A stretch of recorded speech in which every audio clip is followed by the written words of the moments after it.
director, no Not principal really. planner, just I've been me. fortunate. Just you?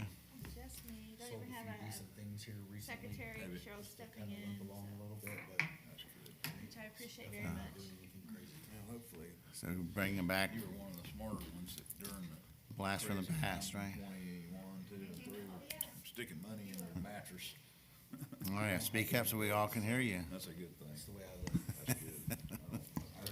I lived through the recession.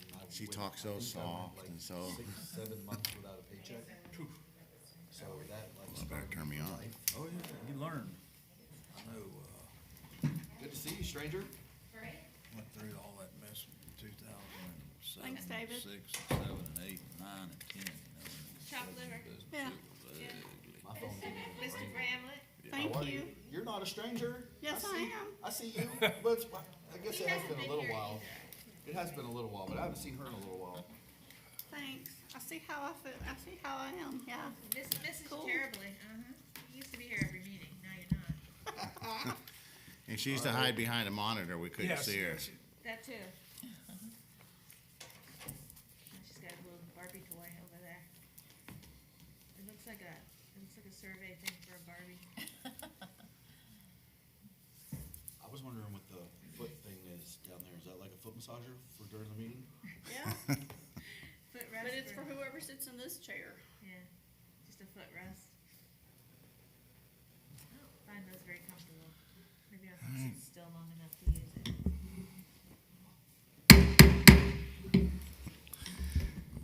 Good morning. This is the Citrus County Planning and Development Commission hearing for September the 18th, 2025. If you'd like to join us at this time, I invite you to please stand for the invocation and please remain standing for the Pledge of Allegiance. Dear Lord, please give us the grace to be understanding, patient, and tolerant. With these attributes, we can conduct our work in a manner which will be pleasing to Thee, our county, and its residents. In the Lord's name, amen. Amen.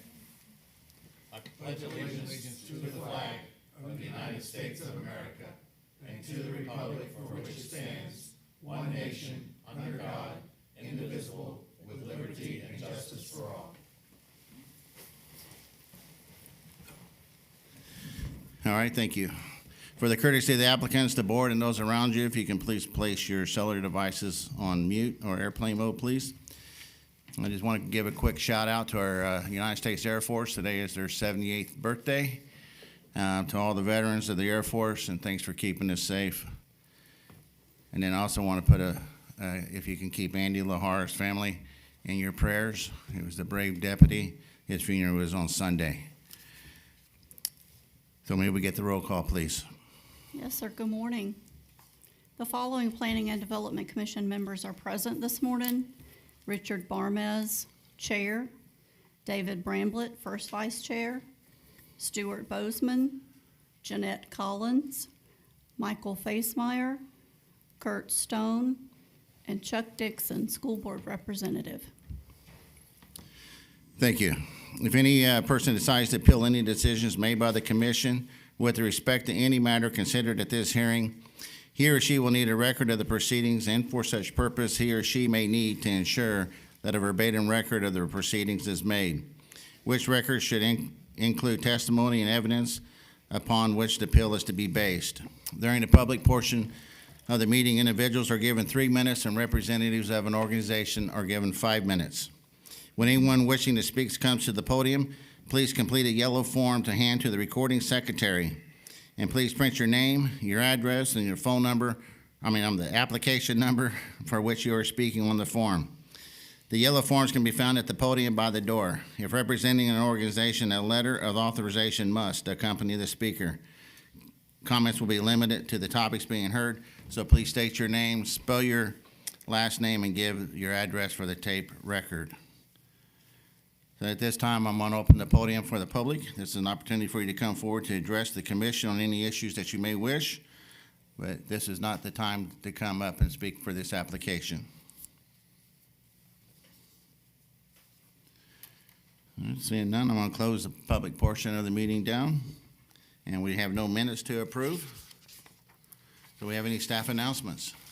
We'll have some announcements at the end of the meeting, but I will go ahead, if I could, to the county attorney for ex parte. I'm not the county attorney, I'm getting to play one on TV.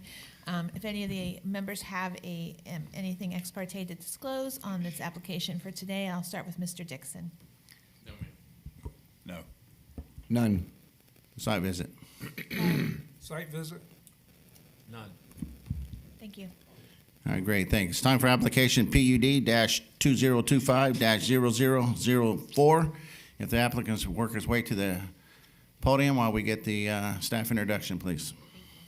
This application proposes to amend an existing master plan to allow placement of a 149-foot monopole telecommunications tower. The tower is proposed to be placed to the east of the Garden Center at the Inverness Walmart on State Road 44.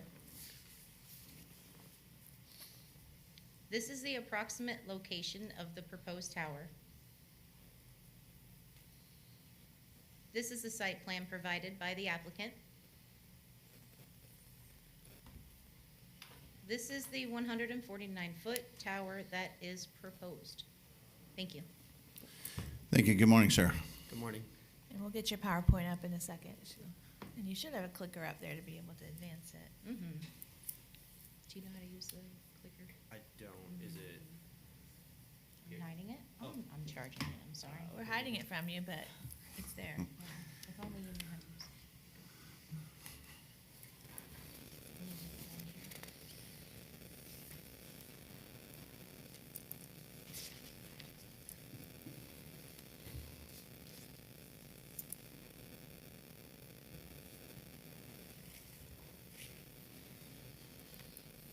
Oh, here we are. Sorry about that. Let's get you going. Split screen. Yeah. Yeah. All new stuff. There we are. She's all yours. Great. Good morning, Commission. Thank you for allowing me to present this project to you all this morning. My name is Shazad Mahmood, and I work with Kimley Horn. Kimley Horn was hired by SBA Communications. SBA Communications is a cell tower owner developer here in the United States as well as internationally. SBA Communications entered into a lease agreement with the Walmart located at 2461 East Gulf to Lake Highway within Inverness. At that location, they have found that there is an area of need for cellular service. And this is what brought up this development and this project. When they found that need, they brought it in front of the different carriers. As we all know, the major carriers are Verizon, AT&T, and T-Mobile. And the first carrier to kind of raise their hand and state, yes, we agree that there is a specific need here and we would like to co-locate on this tower was Verizon.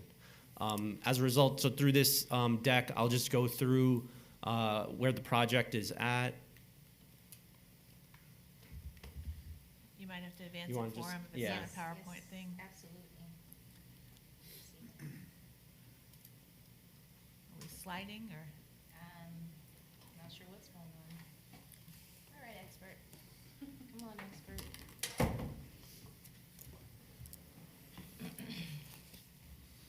right.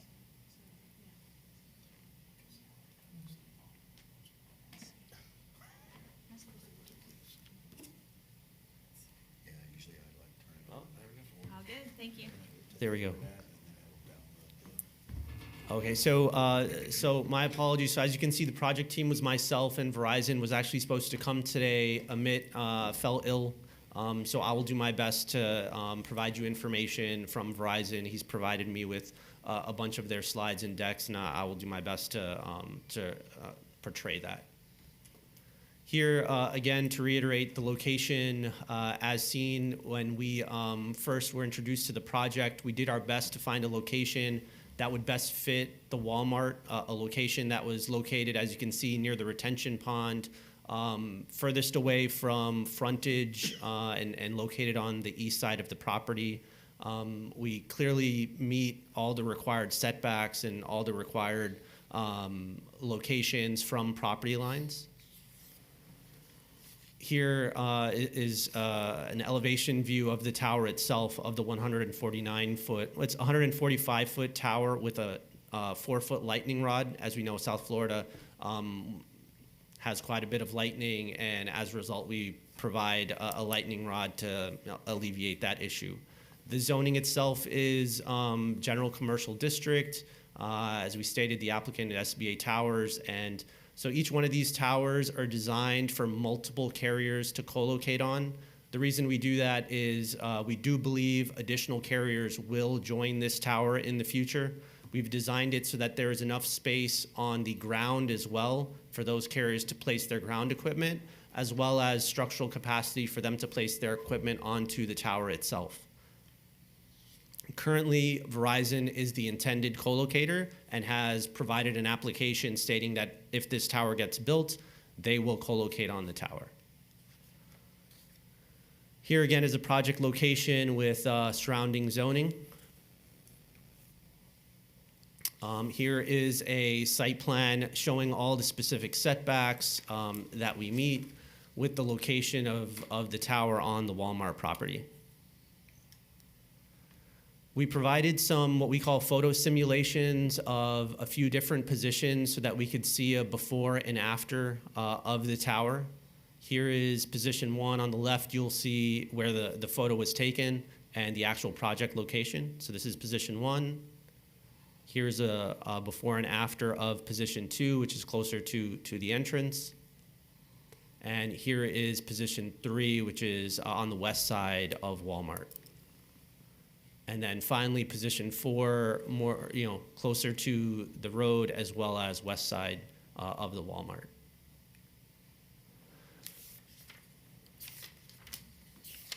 So now I'm just going to run through the code and run through the different aspects of the code that we meet. The proposed use shall be consistent with the comprehensive plan, which is objective 1.1.1.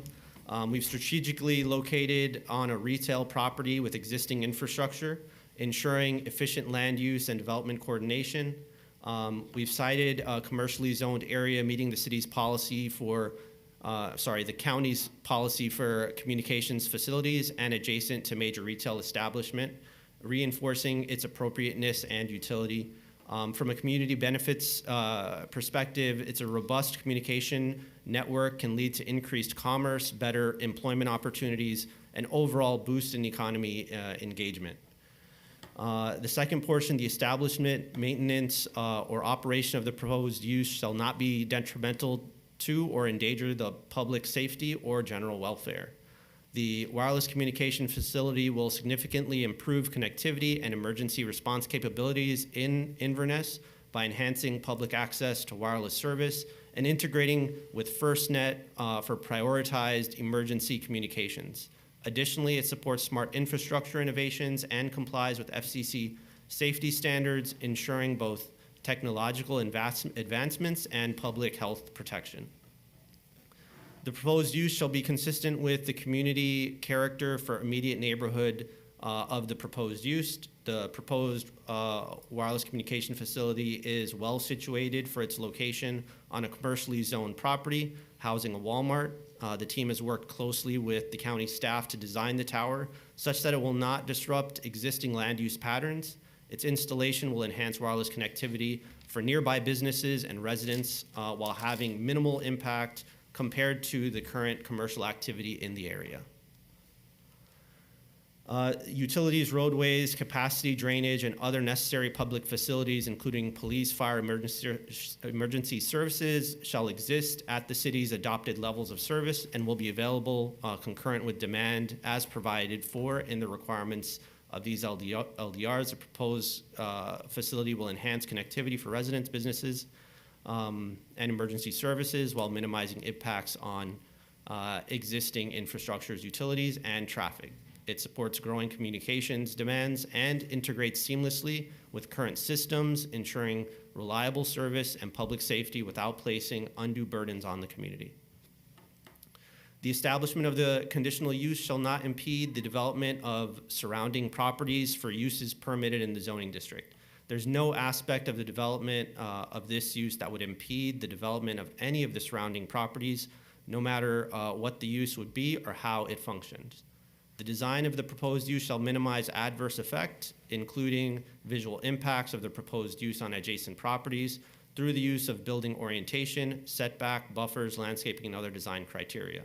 The proposal minimizes land disturbance by utilizing only a portion of the property that is currently unused, and it does not attract visitors like other commercial or residential operations. Designed as a 145-foot monopole tower with full compliance to setback requirements, the facility enhances signal coverage for nearby communities and EMS providers without negatively impacting the surrounding commercial area. The proposal is consistent with the development standards. Sorry, I didn't press play here.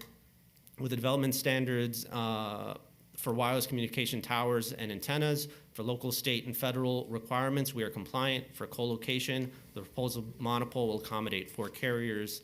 For lighting, there's no lighting that is required per our FAA determination. That was completed. All the setbacks, the proposed setbacks exceed the minimum requirement.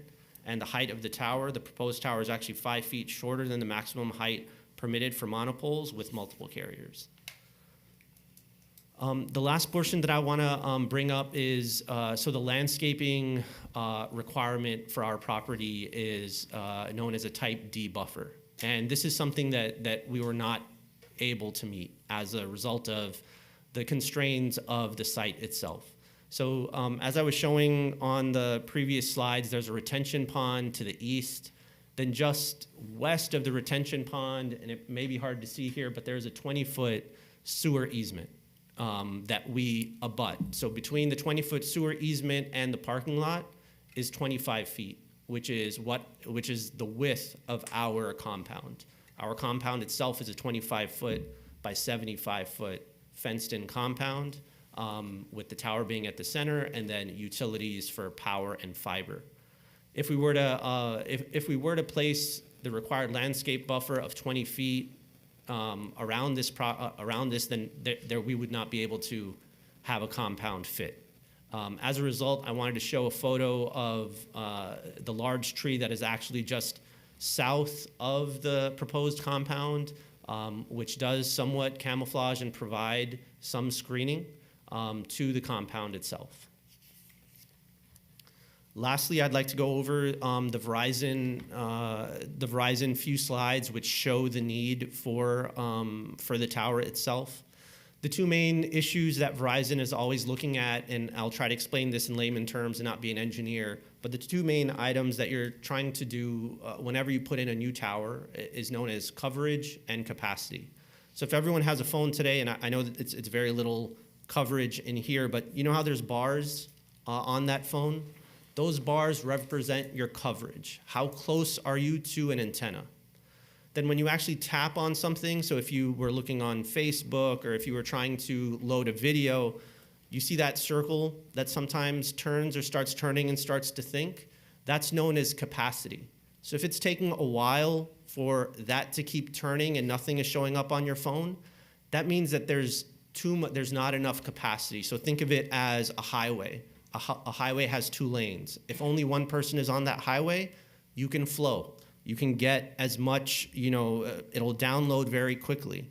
But if that highway is packed and it's rush hour, then all of a sudden, although you can have 4 bars and you can be right next to a tower, that tower has a specific capacity. And so it will continue to circle because you are in traffic time, or there are too many people using the phone at that time. And as a result, additional towers or additional antennas are needed.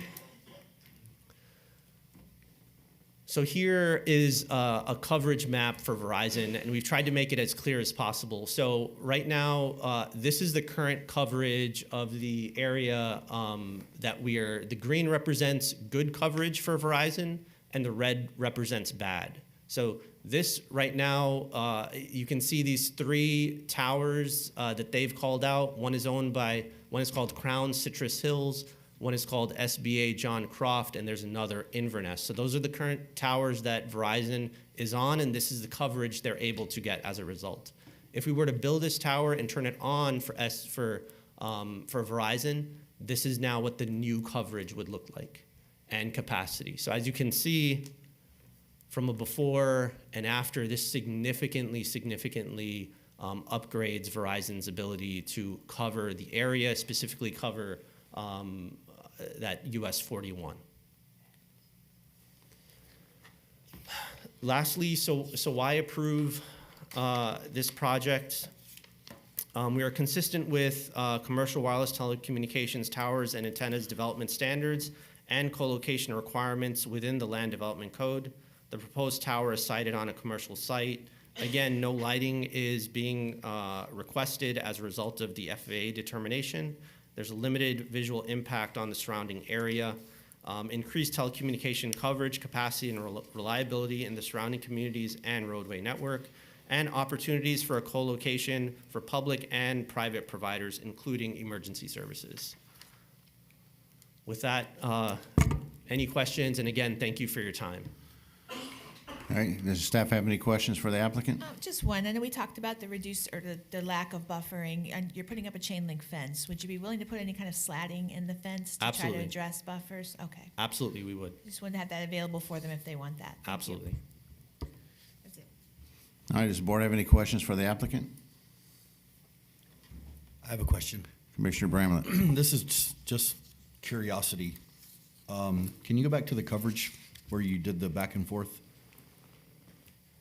You see that spot right there on Croft Avenue when you switch between, it's the red to the right of the photo. The John Croft and Inverness, there's that red swath right between the middle of it right there.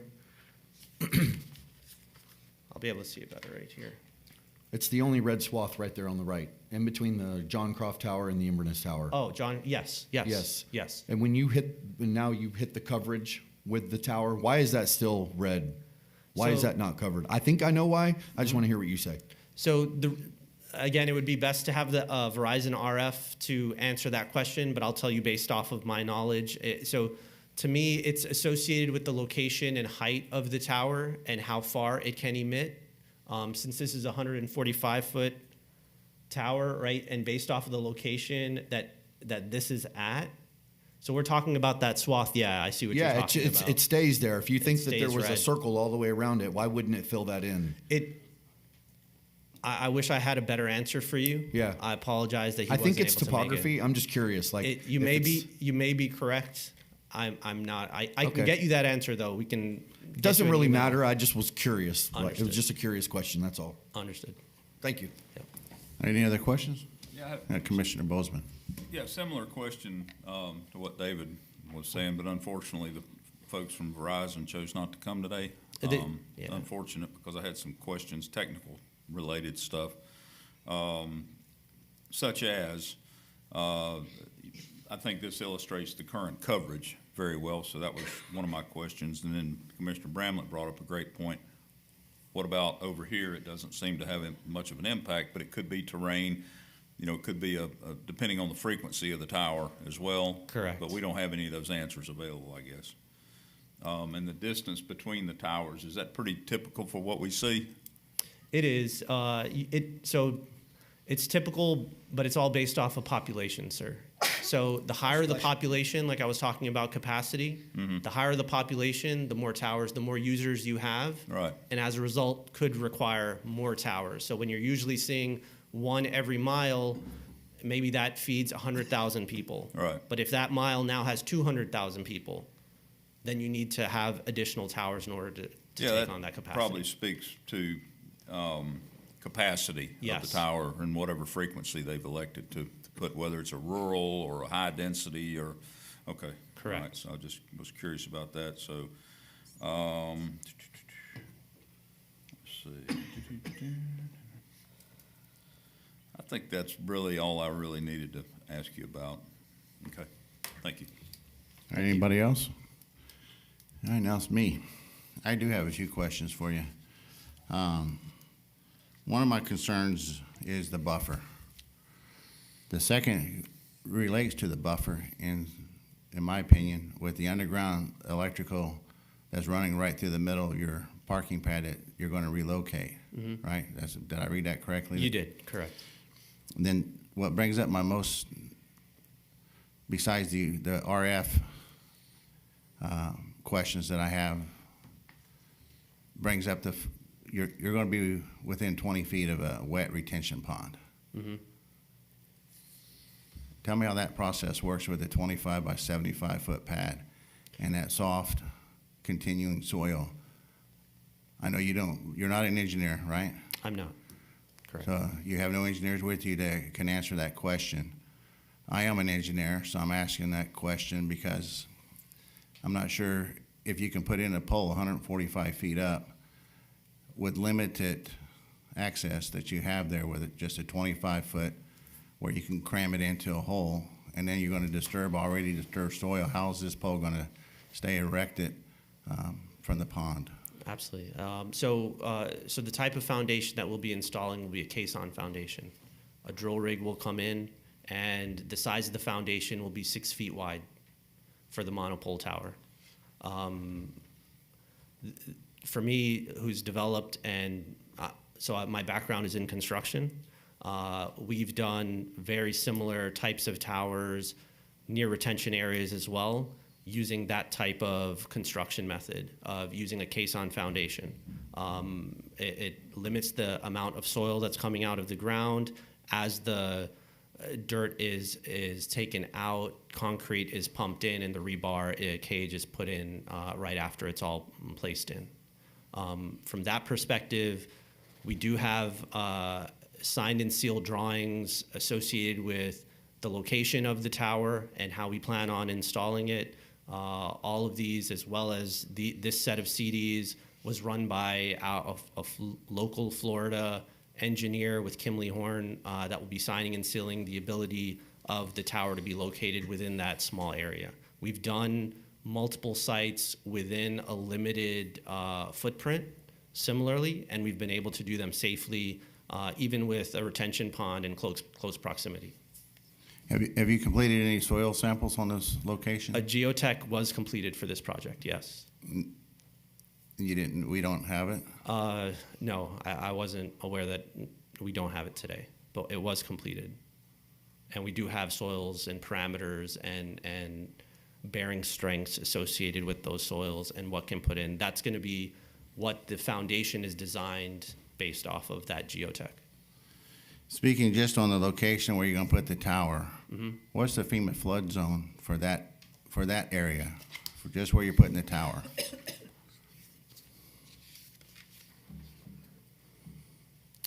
I have it in my full set of CDs. I can look that up for you, sir. I don't have it off the top of my head. I think the county might have that one because I have a question. That'd be a question for them as well.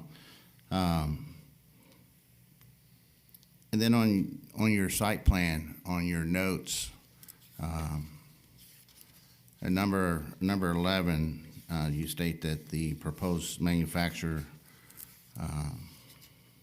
drawing, there's no exact size or the overall footprint of the tower is what it states there. But yet you stated that it's 25 by 75. Can you explain why your engineers who did the drawing has a different answer than what you just told us? Sure. So the 25 by 75 represents the footprint of the compound. It doesn't represent the footprint of the tower. So the tower itself will sit on a caisson, and that design comes from the tower manufacturer. That tower manufacturer has stated that they will place a caisson foundation, which will be 6 feet wide. And that is what the tower will sit upon. Does that clarify? It helps. Thank Okay. you for that. Yeah. My next question is, you stated that there's no lighting proposed. Is there not even going to be a beacon light? Correct.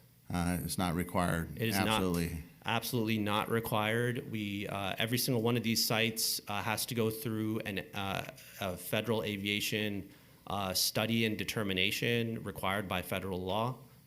That is completed here. We can provide you guys with that document, which clearly states no lighting is required for this tower.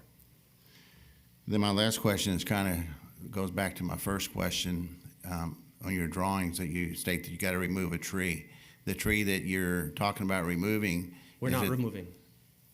You're not relocating a tree? Hold on, let me look. Oh, I thought you were mentioning the tree that I brought up in the photo. That Well- tree is not being removed. Well, I'm just asking, Sorry. what tree is it? I did a site visit, and I'm trying to figure out what tree you want to relocate and how close it is to the actual site. I didn't believe a tree was being relocated. It's on but, page 44 of the CDs.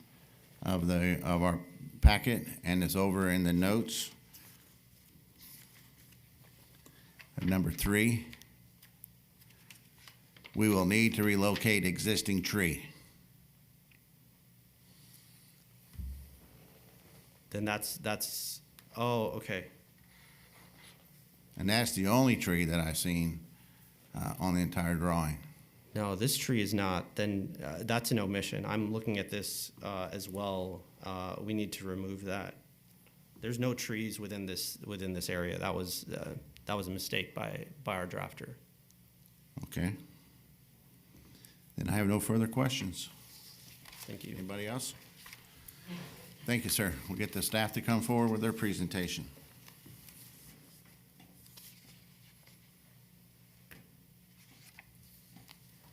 Thinking I should have warned him on how much professional expertise we have on our board. You guys are amazing with your backgrounds. All right, so this is an application for a cell tower, as you heard, at the Walmart site in Inverness. I know you all know the need for cell service in Inverness right now.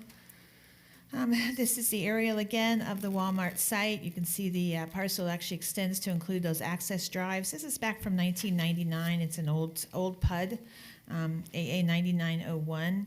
It was just called the Walmart parcel, so that's what I've used in the staff report as well. So this is the approximate location of the tower. The reason I did these colors here, I did my best I could with a 99 blueprint. The yellow area is the sewer force main easement. So there's a large sewer force main between it and the DRA, and then they have the pavement in the gray. And there's not really a lot of room here. So this is the area. There absolutely are no trees to be removed. That is a good catch. Thank you. They couldn't possibly, but it does slope down. So what Mr. Barnes has picked up on very, very astutely is that this is an early stage of the project. So if, for example, let's say the board approves this project, and they get out here and engineering-wise, it won't work for whatever reason. The soils are bad, it's going to fall into the DRA, whatever. I'm not an engineer. They can't get it. The fact that they got the approval of the use does not give the approval of the permit. The permit will have to have the soil borings and all the testings, et cetera, and our engineers and our building plans examiners will be going over that. So this is a kind of, at your own risk thing, because this is the early use part of it, but you're correct. They'll have to take care of that. So this is the DRA. I did want to point out that's the nearest houses back there. It is pretty far. You saw in their simulation, they're going to see a tower in the distance, but you're probably rarely going to hear me say that there's not going to be any buffers, and I'm okay with that. This is one of those times. A buffer to the east to this DRA does not seem logical in any way. A buffer to the north, you're buffering from more open space and more Walmart. This is looking to the south. There is that one tree they showed you. It's a beautiful tree, but the problem is that what it's from is, maybe this one. The tree is actually right above a DRA for this project. So there's the tree and there's the DRA. So they're buffering, the tree buffers from a DRA. So a buffer to the south also seems kind of useless in this particular site. Buffering from a DRA, buffering parking lot, buffering from more open space of Walmart, and buffering from a DRA on all four sides. So this is the parking lot area. I just wanted to show you how close they are to the pavement. They've got that 20-foot easement there on the right. So this is a tight fit. I'm glad they did it here instead of in the parking lot. I would hate to have to take away any of the parking here. It does get full on holidays in some areas sometimes. And again, you can see they're very close to the garden center, but the visual impact of a tower here, almost expected. This is not the prettiest area of the Walmart site. That is all I have. For once, I do support the lack of a buffer. You heard him say he would do slat fencing. That's perfectly fine if that's something that you want. They are meeting all the LDC criteria for separation between towers, separation from off-site uses, fencing, setbacks, signage, coverage, fall zone, tower finish, co-location, and lighting. As far as lighting, our Aviation Advisory Board does recommend lighting for 150 feet and above. This is just under that, so lighting would not be mandated by them. Or recommended, excuse me. And this is not in an airport area, so. And that's it. All right, does the applicant have any questions for staff? All right, does the board have any questions for staff? I have one question. Yes, ma'am. For this type of tower, is there a requirement for a fall zone? And, because I see it's pretty proximate to the parking area, but Yeah, exactly. The applicant defines the fall zone, and what they say, I think in their narrative here, and they'll have to at permitting too, is that it's designed to collapse. So that was a concern of mine. I was looking at maybe the garden center building, frankly, or cars parked there, and they've assured me that it would not. They'll have to demonstrate at a permitting as well, that they're now designed to collapse rather than fall that way. thank you. All right, Commissioner Bozeman. So when you say collapse, like there's a breakaway halfway up, something like that? 'Cause Yeah, and I'm you sure- got power lines in pretty dang close proximity. Yeah, they have to give us the fall zone, and they can't have anything in that fall zone unrelated to the tower, Including a set of power lines. including power lines, Yeah, right, 'cause, I right. mean, that would bump some people out. It would. I was more worried about cars, although frankly, it's kind of a storage area right now for Yeah. Walmart. But yeah, they can't have anything in there unrelated to the tower. A lot of them are putting the propane in there for the backup generators. That's fine, but they have to design that as well. And that force main's already existing. Already existing in there, which is what pushed them off a little bit, which is good, away from that DRA. Okay.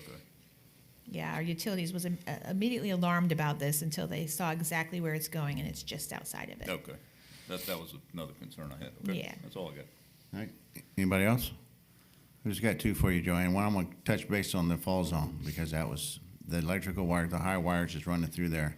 In your opinion, yeah, I'm sure you've been there, Many times now. a 145-foot tower, to me, being there, standing there, in proximity of their drawing, appears that it could be taken out, those power lines. What happened?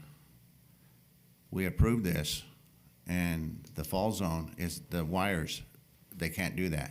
They would have to, it'd be like a waste of time, we have to start all over. No. Yeah, Or- so they have to provide an engineered letter of the fall zone, exactly. So it's going to have to demonstrate as part of the permit that they're not going to follow any other structures or the power lines. If they do, it would be like any other structure that doesn't meet code, but it said it was going to meet code. We'd have to go back and say, yo, engineer, you messed it up. You got to fix whatever you have to do. Well, we know that we can create a 145-foot midline, a breakaway on that pole that would prevent it, but those breakaways is the number one failure we have in hurricanes. The breakaways doesn't break away. Yeah. So that would be my concern. Yeah, as a layman, I've always questioned that too, because I've seen the towers fall over and they say they don't, but I'm probably looking at older towers. I have to rely on that engineer's letter, and the engineer says it falls in whatever it falls. Then my last question is the same question I asked the applicant about the flood zone of the location of the cell tower. Oh, the flood zone, yes, absolutely. There are some A zones on the Walmart. They're spotty where there's drainage areas. This particular area is entirely X. Total. Total X in this area, yeah. And I have that in the staff report. The amendment area is X, yes. I did check on that. It was hard for me to match it up. It's not the greatest, but I have the good zoom in GIS, so yeah. We don't. Thank you. Yeah, well, you can, but All right, that's it. No, nobody else? Looks like let- you're off the hook. Thank you. you let me off easy on that one. Yeah. So at this time, the public portion of the meeting will now be open. If there's anyone present who would like to speak on this application, please come forward to the podium. As a reminder, individuals will have 3 minutes and organizations will have 5 minutes. When speaking on this application, please address this board. If you have any documentation that you want to be entered into record, please provide a copy to the recording secretary. Anyone?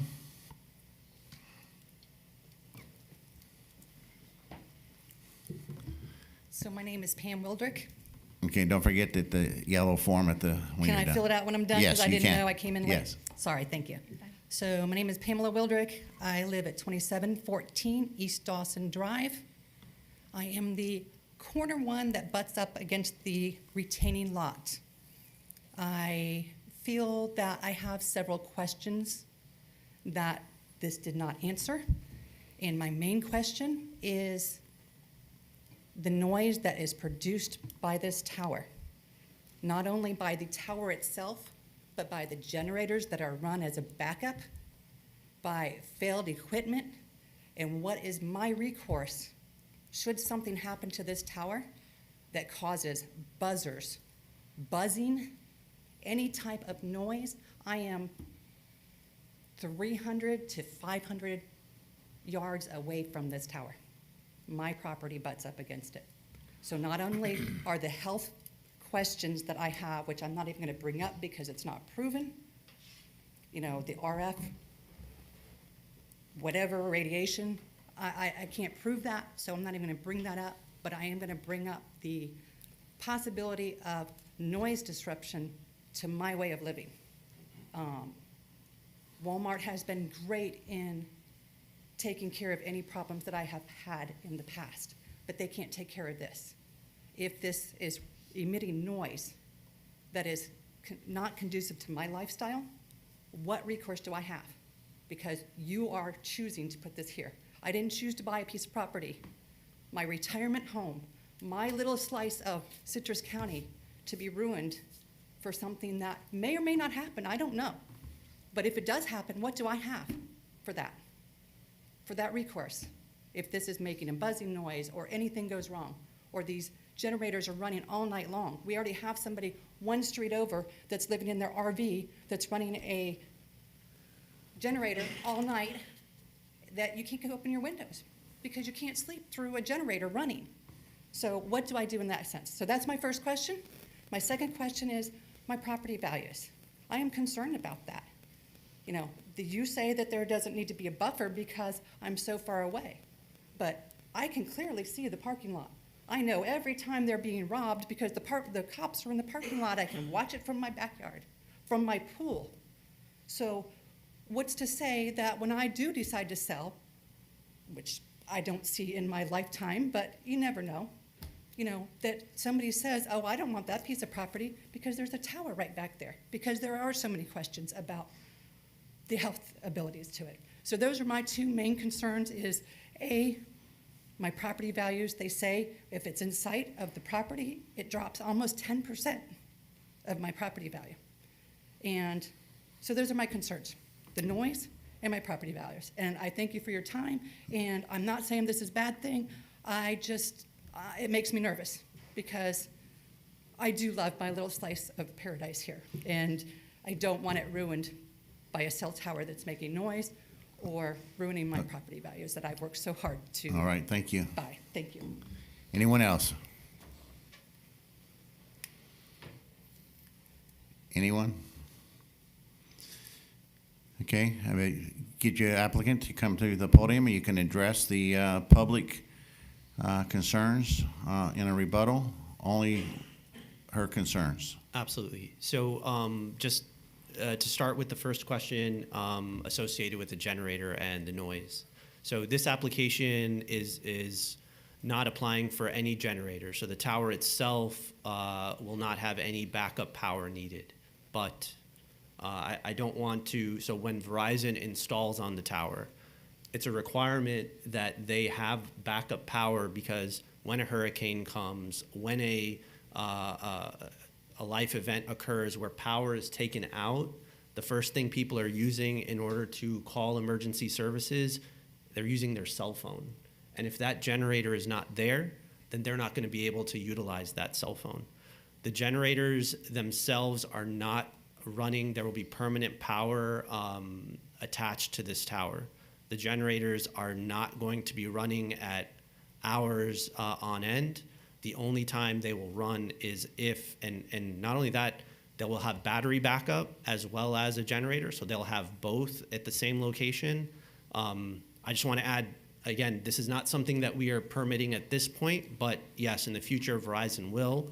When it comes to the generator aspect of it, they only run when power is lost.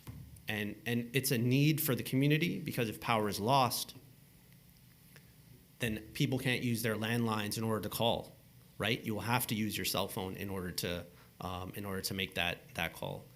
Secondly, I know that she brought up property values. So it's been proven that property values do not decrease as a result of cell towers being within, a specific distance of a tower.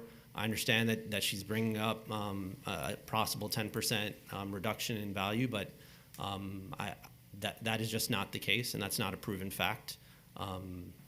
Yeah. Thank you.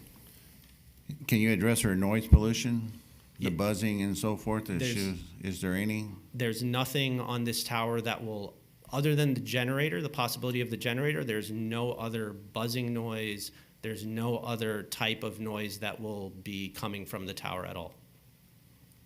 Thank you. All right, this time the public portion of the meeting is going to be closed. I'm going to bring the discussion back to the board for further discussion. Yes, sir, I'll start. Ms. Wildrick, I would just say that I 100% understand your concerns. I would say the noise factor, a generator only being used when the property values are out. I'm sorry, the power is out. I would surmise that probably there's going to be a lot of generators going on. I know when the power goes out, I have a generator going on, so you probably wouldn't even hear the power or the generator that's creating the power for the pole. As a real estate broker, 24 years in the business, I can tell you that I have never once seen a customer or devalued a home because there was a cell phone tower near. I can tell you that on many, many, many occasions, I have walked into a home, people pull their phones out. If there's no cell phone tower or no cell communication, they walk out. If there is, they're super excited. So I can't say, certainly there are people out there that are worried about the RF factor. I am, but on this panel, we're not allowed to talk about it. I know that I enjoy cell phone tower everywhere I go, so I would just say, I don't know that it's proven. I can tell you that in my 24 years, I've never seen a 10% decrease on property values due to cell phone tower. I've only seen it increase the saleability. I won't say it'll increase the value, it'll increase the saleability. With that being said, all of that, I would say that I trust the county engineers. I trust Kimley Horn to know that they're going to do and install and put the proper foundation in. I know Mr. Barmez has got some concerns about the location. It's in a flood zone X. I don't believe that they're going to construct this thing to worry about it falling over into a DRA, and I 100% have confidence and faith in our technical services and our land development. So with all of that said, I am in favor of this application. Thank you, Commissioner Bramlett. Commissioner Bozeman.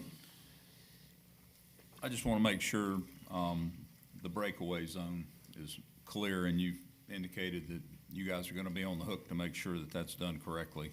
Because, again, having been through numerous hurricanes and without power, it would hate to have a self-inflicted power outage because the tower fell. So, again, that's going to be really critical for me.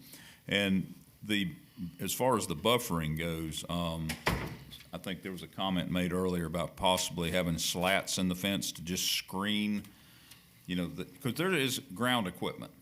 You can't screen the tower, obviously, but to screen the ground equipment, how tall of a fence are we putting in there? 6 foot. Okay, so would it be reasonable to request a condition that be, at minimum, if we're not going to put in the normal buffer, to at minimum put in some type of green slatting or whatever into the fence? I mean, Joanne, is that reasonable?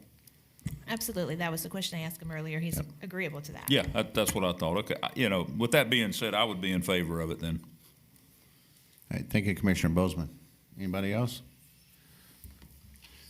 I have to agree with my two colleagues to my right. I did have some concerns coming in. I believe they were answered to my satisfaction as far as the building grade and so forth. I do have 100% faith in our technical service division here at the county. We got some pretty smart people, and I don't think they're going to let anything go to the wayside. So I would be in favor as well.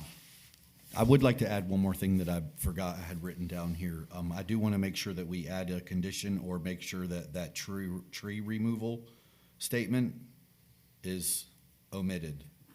No removing trees. Right, so we can, instead of clarifying their plans, we can just say no tree removal is authorized with this application. As far as Is that on the okay with you? conditions. Yeah. Okay. Okay, for the purpose of a motion? For the purpose of motion, Commissioner Bramlett. The Planning and Development Commission finds application number PUD-2025-0004 consistent with the Citrus County Comprehensive Plan and the Citrus County Land Development Code, and that this board recommends approval with the conditions discussed here and provided of the application to the Board of County Commissioners based upon the evidence and testimony presented and the staff report and conclusions regarding this petition. Second. So we have a first by Commissioner Bramlett, a second by Commissioner Facemeyer. Any further discussion from the board? All in favor, say aye. Aye. Any opposed? Motion carries 7-0. Okay, Mr. Chair, this is scheduled for hearing by the Board of County Commissioners on October 21st, 2025 at 5:01 PM. And I'll send you an email on that as well. Thank you. All right, staff comments? All right, so your next meeting is October 2nd, and it's canceled. Remember, that's a holiday. It's my birthday, so we've declared it a holiday. And don't talk about ages. We don't do that. The next one, however, on October 16th, okay, that is the Seagrass Resort, and we have not only an attorney representing the applicant, Attorney Batzel, we have Attorney Grant representing an intervener. So it will be two attorneys and a full intervener process. It's going to be like a courtroom. I'm sure that the county attorney will get with you, Mr. Barnes, and go over those procedures. They're a lot different than what we're doing. Not a lot different, but there's definitely some set procedures we have to follow. So that's coming up your second meeting in October. In November, we're going to be bringing forward a couple things for you. One is the board has directed us to prohibit new medical marijuana treatment centers, so that's coming for you to you in November. We also will be bringing forward finally, the Land Development Code standards for the Cardinal Interchange Management Area and the Comprehensive Plan standards and creation for the 486 Interchange Management Area. That's opened up. We had a little problem with our consultant. We've switched consultants on that one, and we're moving forward again, so we'll bring that to you also in November. So a lot coming, but your next meeting, take it easy. Celebrate my birthday. We will. That was the 16th. The 16th is when we have the Seagrass one, we're both attorneys. Yeah, the second one is October 2nd is the one that's canceled. Her birthday, don't forget that. Yeah, remember that, yes. Holiday. Special day in America. National holiday. National holiday, yeah. So you said Grant, are you talking about Bill? Yes, Attorney Grant is representing the intervener and Attorney Batzel is representing the applicant. Oh, I should have a great day. It'll be the battle of the heavyweights on that one. We'll have fun. Y'all bringing in lunch? Lunch and dinner. You know, I wish we had some kind of budget to do so. I can't even get you pens, Mr. Grant used so. to bring in donuts, so He maybe did. he brings them in for the. He might very well, yeah. He's not watching today. I don't doubt think. he watches these, no. All right, That's anything all I else? have. Nope, thank you. All right. Motion to adjourn. All right. Look at that. 50 minutes. I think that's a record, right? No,